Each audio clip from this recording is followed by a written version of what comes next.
Cutting perfect circles can be difficult, but I'm going to show you the easiest way I know how to cut perfect circles, whether you want one circle or 100. You want them with holes, you want them without holes. You want them small, you want them big. I got you covered. Let's cut some circles. All you need is a scrap piece of plywood. This is 1/2 inch plywood, but 3/4 inch would probably be better, but I didn't have any, so this is what we're using. I cut it to 16 by 24. That's about the same size as the bandsaw tabletop. So, and then we're going to add a little scrap piece of wood right here on the front of the corner as a stopper, and I'll show you why. So let's head over to the bandsaw and show you how to use this circle maker jig thingy.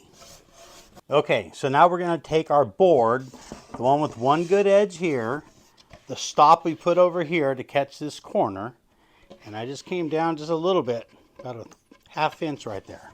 So we're going to push this board all the way through till it stops, and then I'll show you what we're going to do after that. So let's turn this saw on. I want to do this with you in real time so you know how easy this is.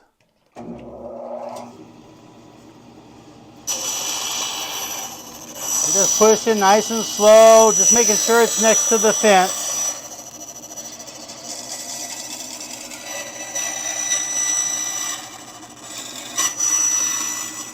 There we go, and I'm going to set it off. Once you push your board through and it stops, take a framing square, put it against your fence over here, and run it until it touches the front of your blade. I had to redo this because the audio was horrible. I apologize. And that's where you're going to run a pencil line just like that. And I'll show you how we're going to drill these holes. This is our center line. Okay, and that's going to be our pivot point at the same time for our circles. Okay, so I'm going to take a nice starrett ruler here. And I'm going to mark out every inch. That's what I'm going to do. The drill bit I'm using is a 3/16 inch drill bit, and it works out perfect for this shelf pin.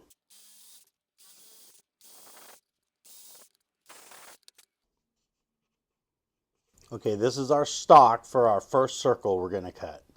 And no matter the size of your stock, just make it square and then put a cross through it and find center like this. Doesn't even have to be perfect, as long as you have enough material to work with. Okay, so now we're going to drill a hole through this and start cutting it on the bandsaw. So we're going to make our first cut together right here. I just pushed the board right before it touches our piece. I still have to push it in a little bit more once it starts cutting, just a little bit. Start the bandsaw up. Push the board a little bit. Now it's starting to cut. Board has stopped. Now we're just going to hold this down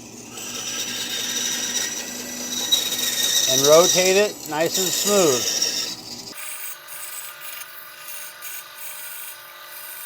Okay, pull this up. Look at this.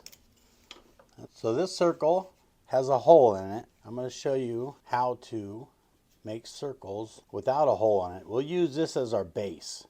We're going to take double-sided tape, just like this. Just put a couple pieces on here. Won't need any more than that to hold this little piece. Take your piece. All you have to do is set it on here.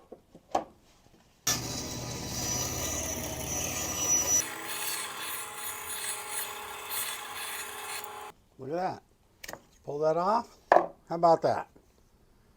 A nice circle with no hole. Now we're going to see how big of a circle we can make with this piece of plywood using the same base.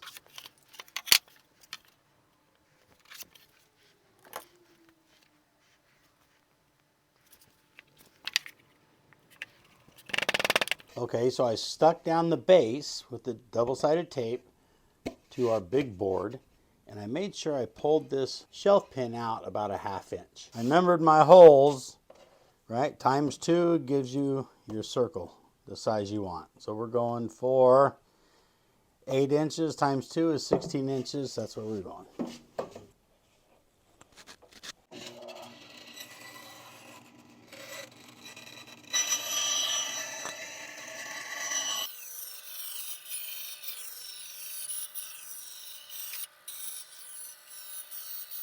Okay, so I missed that a little bit. This board was just a little bit shy of 16 inches. All right, I'm gonna move the pin placement just a little bit to get this perfect. We don't want any flat edges.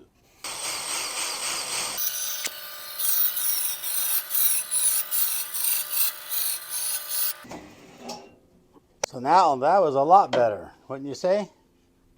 There we go, big perfect circle. So we had it set at 7.5 and you know, 15, right on the money. What if you want to cut more than one circle at a time? I put together with double-sided tape 5 pieces. See, I'm cutting out over 100 Christmas ornaments for kindergartners to paint. Take your base, double-sided tape, and just get it on there close. Make sure it's on there good.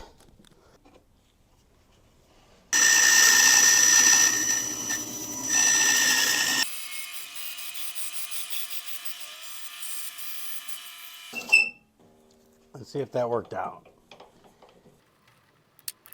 Here, let's see. All right, so you could do multiple ornaments or multiple circles.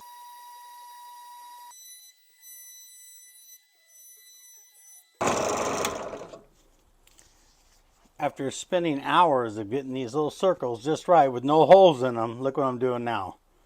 Putting holes in every single one of them so the kids can hang them from their tree. How about that? All right, only like 95 more to go.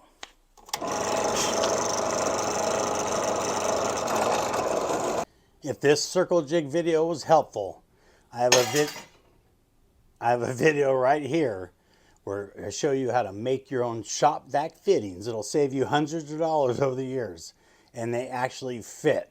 I promise you, guaranteed. Go check it out.